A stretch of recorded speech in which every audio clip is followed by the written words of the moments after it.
Hello दोस्तों, welcome to my YouTube channel आध्यात्म और विज्ञान। इन नवरात्रि के 9 दिनों में हमने देवी के विभिन्न स्वरूपों के बारे में चर्चा करी, उनके बारे में जाना। हमने देवी के उग्र और सौम्य दोनों ही रूपों की चर्चा करी। हमने उनके उग्र रूपों की, जिन्हें तंत्र साधना या दूसरे सिद्धियां प्राप्त करने के दृष्टिकोण से जिनकी आराधना की जाती है, उनके बारे में भी चर्चा करी। और हमने उनके सौम्य रूपों की, जिनके हम नवरात्रि के 9 दिन जिनकी आराधना करते हैं, उनके बारे में भी चर्चा की।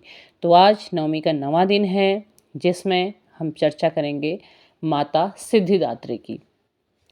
अगर हम सुबह की वीडियो की बात करें, यानी कि देवी के उग्र रूप की बात करें, तो हमने वहाँ पर माता मातंगी और कमला की बात की थी, और यहाँ पर हम सिद्धिदात्री की बात करेंगे। तो अगर आप देखते हैं दोनों ही रूपों को, तो यहाँ पर आपको दोनों रूपों का एकाकार मिलेगा। माता कमला कौन? वो जो कमल के आसन पे विराजमान है और लक्ष्मी का स्वरूप है, और क्या कर रही हैं? आपको सिद्धि प्राप्त कर रही है, यानी कि आपकी साधना के चरम स्तर पर लेके जा रही हैं।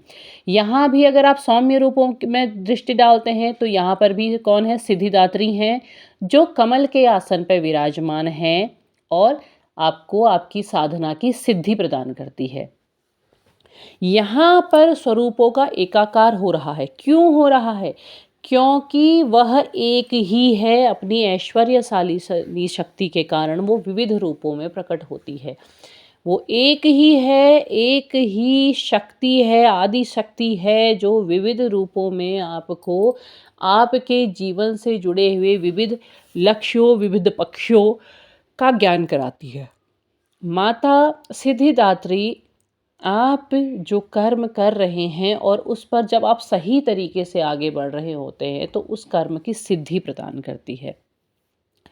जो यात्री आध्यात्मिक मार्ग पे हैं और आध्यात्मिक दृष्टिकोण से अपनी आध्यात्मिक यात्रा मार्ग को सही तरीके से आगे बढ़ाने के प्रयास कर रहे हैं। देखिए, मैंने सही तरीके से कहा है, क्योंकि आध्यात्मिक मार्ग में होना और उस मार्ग में सही तरीके से आगे बढ़ना अलग अलग चीज़ें हैं। बहुत से लोग ये सोचते हैं कि हाँ, हमें पता चला है कि हम ट्विन फ्लेम जर्नी में हैं, और उसके बाद हम सुबह पूजा कर रहे हैं और शाम को पूजा कर रहे हैं, और कभी कभी हम मंदिर भी चले जाते हैं, तो इसका मतलब आध्यात्मिक होना नहीं होता है। ऐसा तो हर कोई करता है। जब आपको अगर पता चल रहा है कि आप इस यात्रा मार्ग में हैं, तो आप इस यात्रा में कितना आत्म अध्ययन कर रहे हैं, कितना आप जानकारी ग्रहण कर रहे हैं, कितना आप इस मार्ग में सही तरीके से आगे बढ़ने का प्रयास कर रहे हैं। आप सिर्फ ये सोच रहे हैं कि हाँ, हम तो सुबह भी शाम भी पूजा पाठ करते हैं और भगवान जी से प्रार्थना करते हैं कि भगवान जी रीयूनियन हो जाए, रीयूनियन हो जाए, रीयूनियन हो जाए। तो आपने सिर्फ अपना क्या करा है? अपना लालच भगवान के सामने प्रस्तुत किया है। आपने सिर्फ मांगा है, सिर्फ और सिर्फ मांगा है, इस यात्रा मार्ग को नहीं समझा है। तो जो साधक, जो वास्तव में इस यात्रा मार्ग में आगे बढ़ रहे हैं, वास्तव में इस यात्रा को समझ रहे हैं, आगे बढ़ रहे हैं और प्रयास कर रहे हैं, कदम दर कदम प्रयास कर रहे हैं, तो उन्होंने जो प्रयास किया, जिस दृष्टि से, यानी कि इन 9 दिनों में जिस एक विशेष चीज़ पर उन्होंने ध्यान केंद्रित करके अपना प्रयास किया है, तो ये 9वां दिन, यानी कि ये सिद्धिदात्री माता वहाँ पर उन्हें सिद्धि प्रदान करती है। देखिए क्या होता है, आप 9 दिन नवरात्रि का व्रत करते हैं। पहले दिन आपको थोड़ा सा तकलीफ होती है, दूसरे दिन कम होती है, तीसरे दिन से कम होते होते होते होते ऐसा समय आ जाता है कि अब आपको भोजन की आवश्यकता महसूस नहीं होती है। तो क्या हो रहा है, 9 दिन यानी कि 9वें दिन में आपने सिद्धि प्राप्त कर ली कि हाँ, अब आप अपनी भूख पर, अपनी क्षुधा पर विजय प्राप्त कर चुके हैं। तो ये क्या है? ये सिद्धि है। यदि आप क्या कर रहे हैं, आप अपने आध्यात्मिक मार्ग पे हैं और आप प्रयास कर रहे हैं कि आप चीज़ों को लेट गो कर दें, जैसी है परिस्थिति उसे वैसा ही स्वीकार कर लें। आप इन 9 दिनों में प्रयास करते हैं, तो 9वें दिन आप प्राप्त करते हैं कि हाँ, वास्तव में अब आप क्या कर रहे हैं, अब चीज़ों को लेट गो कर रहे हैं।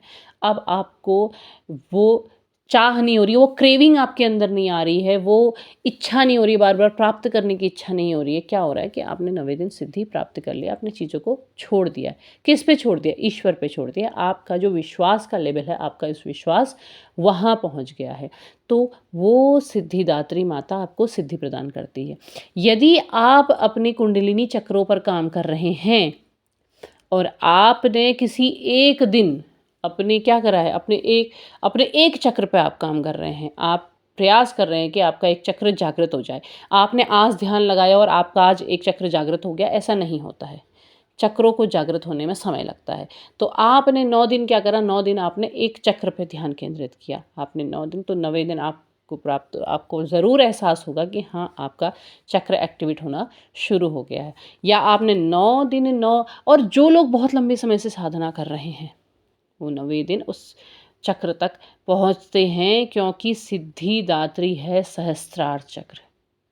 मैंने कहा था माता कमला कहाँ विराजमान हो रही है? सहस्त्रार चक्र में। माता सिद्धिदात्री कहाँ विराजमान हो रही है? सहस्त्रार चक्र में। और देखिए वहाँ पर क्या हो रहा है, वहाँ पर दोनों ही स्थिति में माता एक रूप में हो रही है, एकाकार हो रही हैं।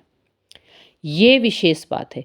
मैंने कहा कि माँ क्या कर रही है, माँ अपनी ऐश्वर्यशालिनी शक्ति से विविध रूपों में प्रकट होती है। विविध रूपों में क्यों? क्योंकि हमारा जीवन विविधताओं से भरा हुआ है। बहुत से लोग हो सकता है ये क्या करेंगे, अविश्वास से बात करेंगे कि हाँ, इतने सारे देवता हैं और ये है बहुत सारी चीज़ें। तो देखिए क्या हो रहा है, हमारे जीवन में विविधताएँ भरी हुई हैं, हमारे जीवन के हर क्षण में हमारी एक अलग आवश्यकता भरी हुई है। उस अलग आवश्यकता को समझाने के लिए, उस अलग आवश्यकता में हमें कैसे आगे बढ़ना है, कैसे अपने जीवन का मार्ग तलाशना है, उसके लिए क्या कर रही है, वो एक रूप धारण कर रही है। शैलपुत्री से आरंभ हो करके वो सिद्धिदात्री में जा रही हैं। सिद्धिदात्री में क्या, वहाँ सिद्धि आपके मूलाधार चक्र से लेकर के आपके सहस्त्रार चक्र तक आपको सिद्धि प्रदान कर रही है। आपको हर कदम में आपके जीवन की हर परिस्थिति की एक सीख प्रदान कर रही है। उग्र रूपों की बात की जाए तो उग्र रूप में भी वही है, क्योंकि आप अपने आप को एनालिसिस करके देखिए, आप क्या हैं, आप उग्र भी हैं, आप सौम्य भी हैं। उग्र रूपों में जब बात की जा रही है तो भी वो सिद्धिदात्री ही हो रही है, तो भी वो कमला का ही है, कहला रही है। कमला कौन है? माता लक्ष्मी है। सिद्धिदात्री कौन है? माता लक्ष्मी है। क्यों? क्योंकि हर प्रकार की जब सिद्धि प्रदान करने की बात आती है तो वहाँ पर माता लक्ष्मी की बात आती है। क्यों? क्योंकि वो सब कुछ प्रदान कर रही है, दे रही है, देवी का वो रूप है। ठीक है। और आप कहेंगे कि अभी तो आपने शिव की बात की थी, तो शिव कौन है? शिव कौन है? विष्णु कौन है? एक ही तो है। उनके ही नाम के साथ उनकी शक्ति स्थापित होती है। तो वो क्या हो रही है, वो वहाँ पहुँच करके एकाकार हो रही हैं। आपने यहाँ उलझना नहीं है। उलझेंगे तो क्या होगा, विश्लेषण संश्लेषण इसमें उलझ करके ही रह जाएंगे। आपने शक्ति के उस एकाकार स्वरूप को पहचानना है जो आपको सिद्धि तक यानी कि सहस्त्रार चक्र तक लेकर के जाता है। लेकिन क्या है, आप वहाँ तक तब पहुँचेंगे जब आप कदम दर कदम आगे बढ़ने का प्रयास करेंगे। जिन साधकों ने इन 9 दिन देवी के 9 रूपों का 9 स्वरूपों का अध्ययन बारीकी के साथ किया है, उसको समझा है और उस पर काम करने का प्रयास किया है, तो वो आज 9वें दिन महसूस करेंगे कि हाँ, उनके अंदर जो है एक शांति है।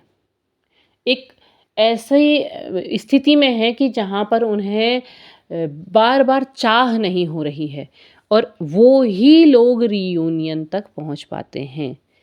क्योंकि बार-बार माँगने से भी वो चीज़ हमारे से दूर हो जाती है। जब हम उसको वैसा ही छोड़ देते हैं तो वो स्वयं अपने पास चली आती है।